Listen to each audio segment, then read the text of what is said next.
Hi అండి అందరికీ. ఈ వైకుంఠ ఏకాదశి సందర్భంగా మేము అనంతరం గుడికి వెళ్ళాము. ఆ జగన్నాథ వెంకటేశ్వర స్వామి ఆశీర్వాదం అందరికీ అందాలని మనస్ఫూర్తిగా కోరుకుంటున్నాను. మా బుడ్డ చూడండి స్టెప్స్ ఎలా ఎక్కుతుందో. ఇప్పటివరకు మా ఛానల్ని సబ్స్క్రైబ్ చేసుకునే వాళ్ళు సబ్స్క్రైబ్ చేసుకోండి. నా పిల్లల వీడియోస్ మాత్రమే పెట్టాను. ఫస్ట్ టైం ఇలా ఫ్యామిలీతో వ్లాగ్స్ పెడుతున్నాను. ఫస్ట్ గుళ్ళోకి రాగానే ₹2 టోకెన్ తీసుకొని కొబ్బరికాయను శ్రీమన్నారాయణ స్వామికి సమర్పించుకున్నాము. బట్ చాలా క్యూ ఉండడం వల్ల వీడియో తీయలేకపోయాను. స్టెప్స్ ఎక్కి రాగానే విష్ణుమూర్తి అవతారం ఉంటుంది. ఆ లైన్ అంతా క్లియర్ అయ్యేసరికి 10 మినిట్స్ పట్టింది. మా ముందు చూడండి చాలా స్వాములు కూడా ఉన్నారు. ఇది తెలంగాణలోనే బంగారు బల్లి దర్శనం గల ప్రత్యేకమైన ప్రదేశం. కాస్త ముందుకు వెళ్ళగానే స్వామివారి ఉత్తర ద్వార దర్శనం చేసుకున్నాము.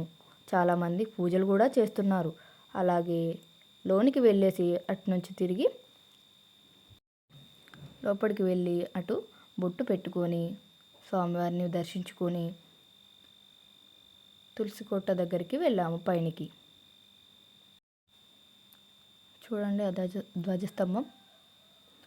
తులసికోట దగ్గర 3 ప్రదక్షిణాలు చేసి కాస్త ఫొటోస్ దిగి అన్నప్రసాదం పెడితే అక్కడ తినేసి అక్కడ నుండి లడ్డు పులిహోర ప్రసాదాలు కొనుక్కొని కిందికి వచ్చాము. మా బుడ్డదానికి ఎక్కడికి వెళ్ళినా ఫ్రెండ్సేనండి. ఎలా ఆడుకుంటుందో చూడండి అక్కడ. మేమైతే కిందికైతే వచ్చేసాము. ఇంకా చాలా ప్లేసులు మిస్ అయ్యాయండి. వీడియోస్ తీయడం కుదరలేదు. అటు చెరువు దగ్గర వీడియో తీద్దామంటే చెరువు చూడగానే భయమేసింది నాకు. మొన్ననే రీసెంట్గా ఒక ఇన్సిడెంట్ జరిగింది కదా, ఒక అబ్బాయి చనిపోయాడని. అదే గుర్తొచ్చేసింది అటు సైడ్ చూడగానే. చాలామంది చూడండి మేము వెళ్తున్నాము, కాకపోతే చాలామంది అప్పుడే వస్తున్నారు. చాలా ఎంజాయ్ కూడా చేస్తున్నారు అందరూ. Photos videos. స్టార్టింగ్ మాకు భయం వేసింది వీడియో తీద్దామంటే, కానీ రిటర్న్ వచ్చేటప్పుడు ట్రై చేసా వీడియో తీద్దాం వ్లాగ్ పెడదామనేసి. అక్కడ ఉన్న స్వామి వాళ్ళకు దక్షిణ ఇప్పించాను. చిన్న చిన్న కాయిన్స్ ఇట్లా పెట్టేసి ఇచ్చేసింది ఇద్దరికి. కాకపోతే ఒక్కరిదే వీడియో తీసాం. అటు పక్కన షాప్స్ చూస్తే ఎక్కడ గుంజుకెళ్తుందేమో అనే భయానికి తనని కొంచెం కవర్ చేసుకొని మా ఆయన ఎత్తుకొని తీసుకొని వచ్చేసాడు.